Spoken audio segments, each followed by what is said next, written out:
दोस्तों, जैसा कि आप सभी जानते होंगे, मनुष्य अपने जीवन में जैसा कर्म करता है वैसा ही फल पाता है। लेकिन क्या किसी ने आपको यह बताया कि माता पिता के कर्मों का फल भी उसकी संतान को ही भोगना पड़ता है? हर एक मनुष्य को अपने और अपने माता पिता के किए हुए पुण्यदान कर्म का फल अवश्य प्राप्त होता है, चाहे वह कर्म अच्छा हो या बुरा, लेकिन उसका फल उसकी संतान को अवश्य मिलता है। तो दोस्तों, आज की इस बौद्ध कहानी में हम यही जानेंगे कि क्या सच में माँ बाप के कर्मों को फल उनके बच्चों को भोगना पड़ता है। तो चलिए दोस्तों, आज की बौद्ध कहानी को शुरू करते हैं। तो चलिए आज की प्रेरणादायक बौद्ध कहानी को शुरू करते हैं। बहुत समय की बात है, एक ज्ञानी महात्मा जो सभी शास्त्रों में निपुण थे, वे एक छोटे से आश्रम में अपनी पत्नी के साथ रहा करते थे। एक दिन अचानक उनकी धर्मपत्नी ने पूछा, स्वामी, क्या सच में माता पिता के अच्छे और बुरे कर्मों का फल उनकी संतान को भोगना पड़ता है? तभी उस महात्मा ने अपनी पत्नी से कहा, जितनी सच्चाई इस बात में है कि मनुष्य जो जैसा कर्म करता है उसे वैसा ही फल प्राप्त होता है, उतनी ही सच्चाई इस बात में भी है कि माता पिता के अच्छे और बुरे कर्मों का फल उनकी संतान को अवश्य ही भोगना पड़ता है। आज मैं आपको एक सुंदर सी कहानी सुनाने जा रहा हूं, जिसे सुनने के बाद आपको इस बात का ज्ञान होगा कि कैसे माता पिता के अच्छे और बुरे कर्मों का फल उनकी संतान को मिलता है और उन्हें किस तरह से भोगना पड़ता है।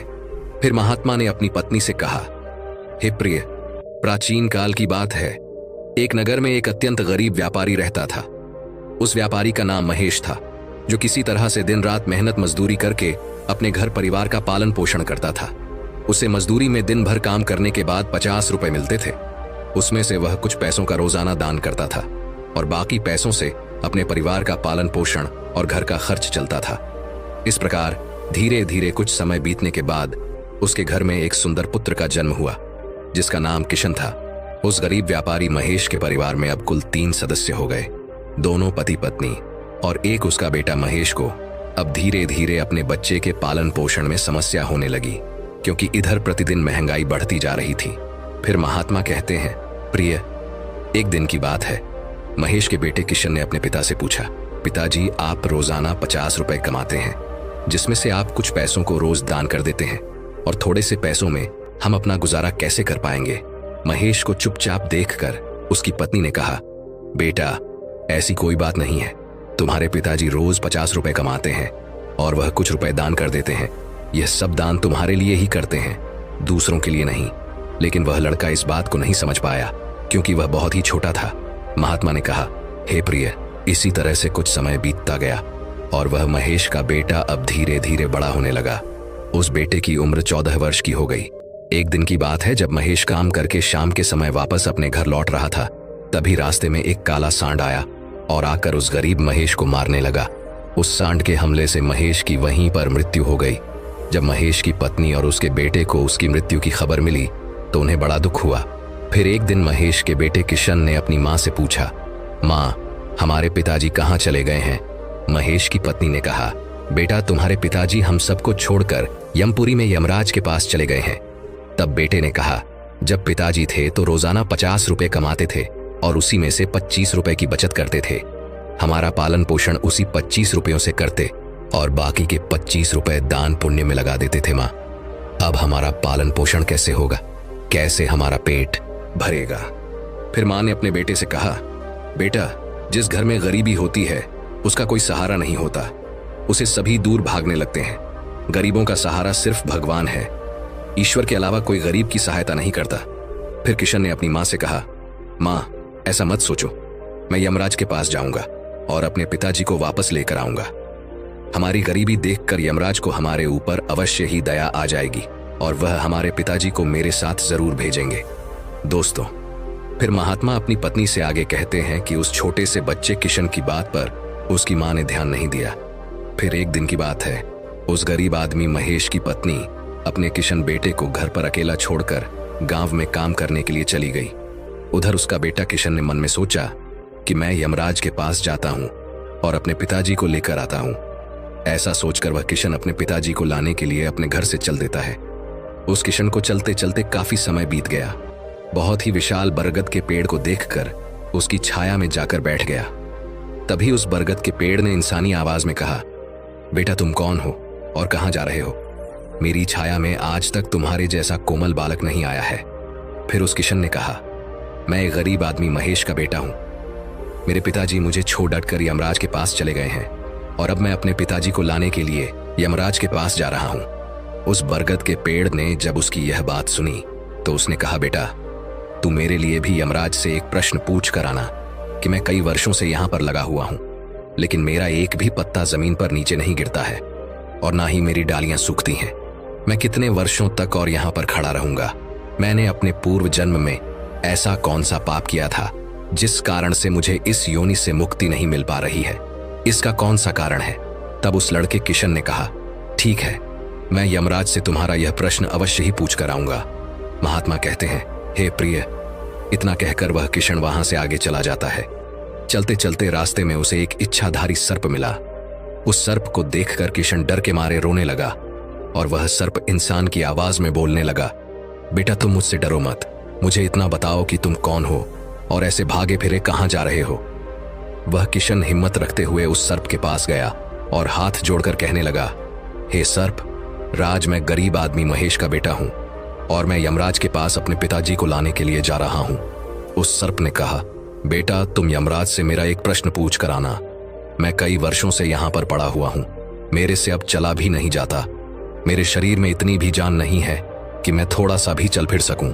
मैंने अपने पूर्व जन्म में ऐसा कौन सा घोर पाप किया था जिस कारण से मुझे इस योनि से मुक्ति नहीं मिल पा रही है? इसका कौन सा कारण है? तब उस किशन ने कहा, ठीक है, मैं यमराज से तुम्हारा यह प्रश्न अवश्य ही पूछ कर जरूर आऊंगा। दोस्तों, महात्मा ने आगे कहा, हे प्रिय। इतना कहकर वह लड़का किशन आगे चलने लगता है। फिर चलते चलते थोड़ी दूर पर उसे रास्ते में एक किसान मिला। उस किसान ने कहा, बेटा तुम कौन हो? कहां जा रहे हो? देखने में तो तुम बड़े ही बुद्धिमान लग रहे हो। फिर उस लड़के ने कहा, मैं एक गरीब आदमी महेश का बेटा हूं और मैं यमराज के पास अपने पिताजी को लाने के लिए जा रहा हूं। फिर उस किसान ने कहा, बेटा तुम मेरा एक काम कर सकते हो, तुम यमराज के पास जाकर उनसे मेरा एक प्रश्न पूछ कर आना। मैं चलते हुए मुसाफिरों की प्यास बुझाने के लिए कई सालों से यहाँ पर एक कुआं खुदवा रहा हूँ, लेकिन इसमें से पानी अभी तक क्यों नहीं निकला है? मैंने अपने पूर्व जन्म में ऐसा कौन सा अन्याय किया था जिस कारण से इस कुएं में अभी तक पानी नहीं निकला है? मैंने इसमें बहुत सारे पैसे भी खर्च कर दिए हैं और बहुत मेहनत की।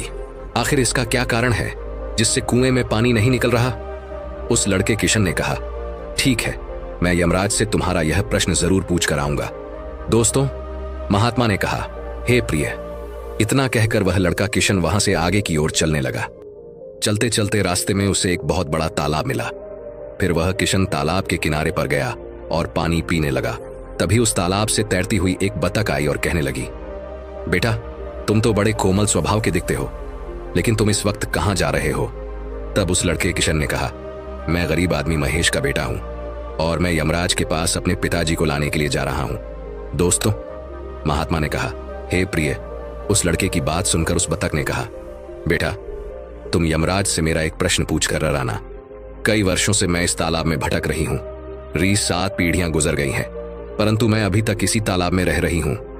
मैंने अपने पूर्व जन्म में ऐसा कौन सा पाप किया था जिसके कारण मुझे इस योनि से मुक्ति नहीं मिल पा रही है?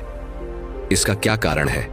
तब उस किशन ने कहा, ठीक है पथ, मैं यमराज से तुम्हारा यह प्रश्न जरूर पूछ कर आऊंगा। इतना कहकर वह लड़का वहां से आगे की तरफ बढ़ने लगा। चलते चलते वह तालाब के दूसरे किनारे पर पहुंच गया। दूसरे किनारे पर जब वह पहुंचा तो उसने देखा कि एक मरा हुआ बगुला वहां पर पड़ा हुआ था। जब वह लड़का किशन उस मरे हुए बगुले को लांग कर आगे बढ़ा तो वह मरा हुआ बगुला बोलता है, बेटा तुम कौन हो, कहां रहते हो और कहां जा रहे हो? उस किशन ने उसकी आवाज सुनकर कहा, मैं एक गरीब आदमी महेश का बेटा हूं और मैं यमराज के पास अपने पिताजी को लाने के लिए जा रहा हूं।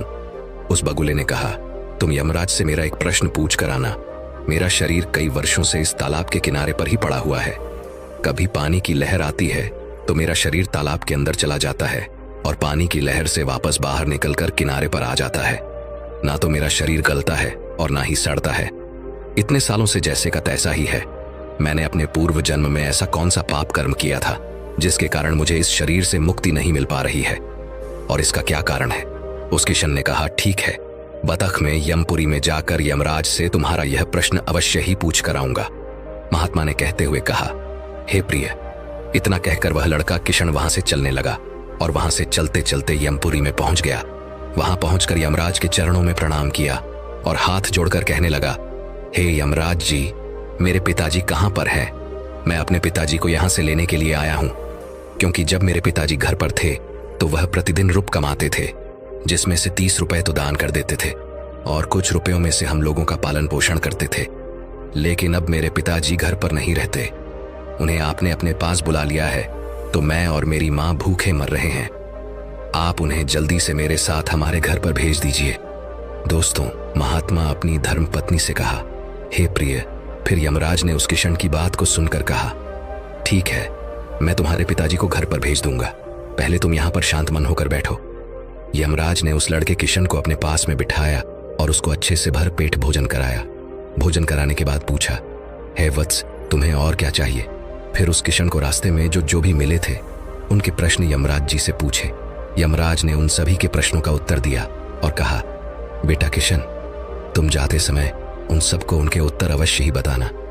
फिर यमराज ने कहा, बेटा किशन, तुम अपने घर पर जाओ, तुम्हारी मां तुम्हें ढूंढकर परेशान हो रही होगी और वह तुम्हारा इंतजार कर रही है।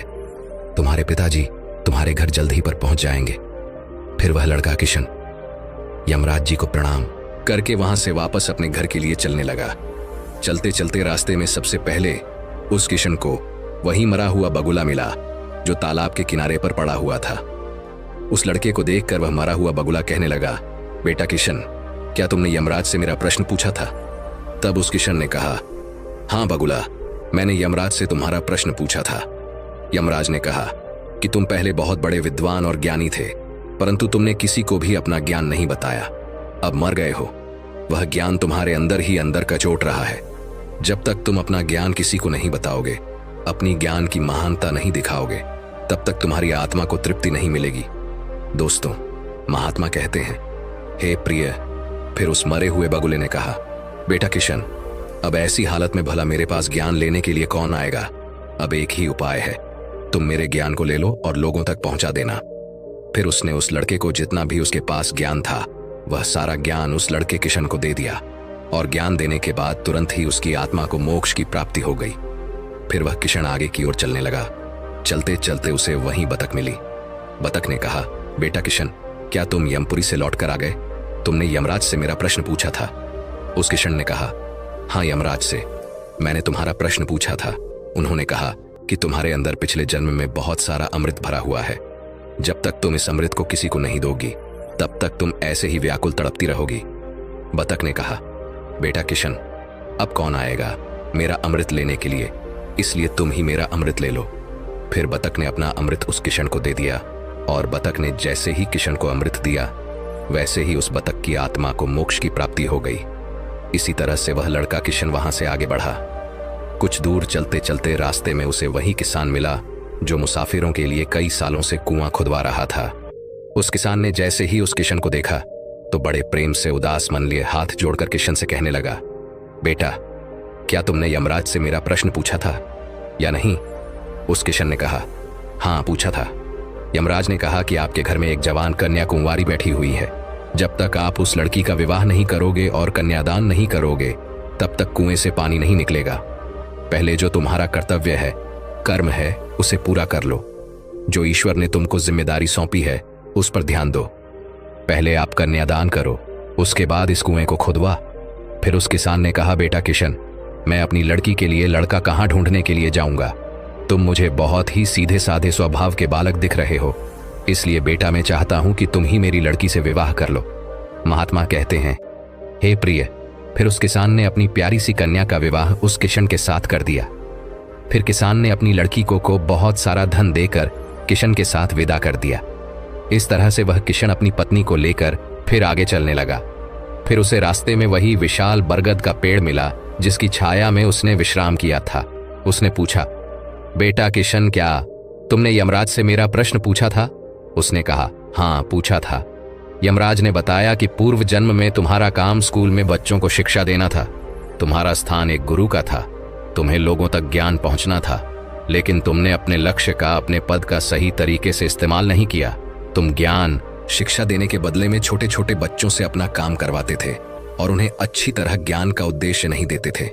तुम पूर्व जन्म में बहुत बड़े विद्वान और ज्ञानी थे, परंतु तुमने उन बच्चों को शिक्षा नहीं दे पाए। उन्हें सही तरीके से ज्ञान प्राप्त नहीं हुआ, जिसके वजह से उन छोटे छोटे बच्चों ने बड़े हो जाने पर तुम्हें श्राप दिया करते थे, जिसके कारण तुम हिलडुल नहीं सकते हो। तुम्हारे अंदर जो ज्ञान भरा है उसे किसी को दे दो, इसके बाद में तुम्हें तुम्हारी आत्मा की मोक्ष की प्राप्ति होगी। महात्मा ने कहा, हे प्रिय। उस लड़के की बात सुनकर उस बरगद के पेड़ ने कहा, बेटा किशन, मैं यह ज्ञान तुम्हें देता हूं और यह ज्ञान उन छोटे छोटे बच्चों को अवश्य देना। जैसे ही उसे बरगद के पेड़ ने किशन को अपना ज्ञान दिया, वैसे ही उस बरगद के पेड़ की आत्मा को मोक्ष से संतुष्टि मिली और वह बरगद पेड़ की योनि से मुक्त हो गया। फिर वह किशन जैसे ही आगे चलने लगता है तो उसे रास्ते में वही इच्छाधारी सर्प मिला। उस सर्प ने कहा, बेटा, क्या तुमने यमराज से मेरा प्रश्न पूछा था? तब उस किशन ने कहा, हाँ पूछा था नागराज। यमराज ने कहा कि तुम्हारे पास जो नागमणि है, तुम उस नागमणि को धरती पर नहीं उगलते हो और ना कभी किसी को दान नहीं करने देते हो। जब तक तुम इस नागमणि का दान किसी को नहीं करोगे, तब तक तुम्हारा शरीर ऐसे ही धरती पर पड़ा रहेगा। फिर उस सर्प ने कहा, बेटा, मैं यह नागमणि अब किसको दूं? इस नागमणि को तुम ही ले लो। फिर उस सर्प ने अपनी नागमणि को उस किशन को दे दिया। जैसे ही सर्प ने नागमणि उस लड़के को दिया, वैसे ही उस सर्प की आत्मा को मोक्ष की प्राप्ति हो गई। कुछ देर के बाद वह किशन अपनी पत्नी के साथ चलते चलते अपने घर पहुंच गया। जब वह किशन अपने घर पर पहुंचा तो उसकी मां उसको देखकर बड़ी खुश हुई और कहने लगी, बेटा, तुम कहां पर चले गए थे और तुम्हारे साथ जो यह कन्या है वह कौन है? फिर उस किशन ने जो भी उसके साथ रास्ते में चलते वक्त घटनाएं घटी थीं, वह सब कुछ अपनी मां को बता दिया। फिर दोस्तों, महात्मा कहते हैं, हे प्रिय, रास्ते भर में लोगों की इतनी दुख भरी बातें सुनकर उस किशन को अब ज्ञान हो चुका था कि उसके पिताजी वापस नहीं आ सकते हैं। अब उनकी इस पृथ्वी लोक से मुक्ति हो चुकी है। उसके पिताजी ने जो भी अपने जीवन में दान धर्म किया था, उसका फल उस किशन को यमराज ने दे दिया। दोस्तों, इस प्रकार से महात्मा ने अपनी पत्नी को बताया कि माता पिता के अच्छे और बुरे कर्मों का फल उनकी संतान को कैसे प्राप्त होता है और पूर्व जन्म के कर्मों का फल हर एक मनुष्य को कैसे मिलता है। दोस्तों, अच्छे कार्यों का फल न केवल माता पिता को बल्कि उनकी संतान को भी सुख और समृद्धि के रूप में मिलता है। अगर माता पिता समाज में अच्छे कार्य करते हैं, उनके बच्चे भी सम्मानित और खुशहाल जीवन जीते हैं। वहीं बुरे कर्मों का फल संतान को दुख, परेशानी और असफलता के रूप में मिलता है, जिससे उन्हें समाज में नकारात्मकता का सामना करना पड़ता है। दोस्तों, आपको इस वीडियो में क्या सीखने को मिला, कमेंट करके अवश्य बताएं। अगर कहानी अच्छी लगी हो तो एक लाइक करके चैनल को सब्सक्राइब करना ना भूलें। मिलते हैं नेक्स्ट वीडियो में।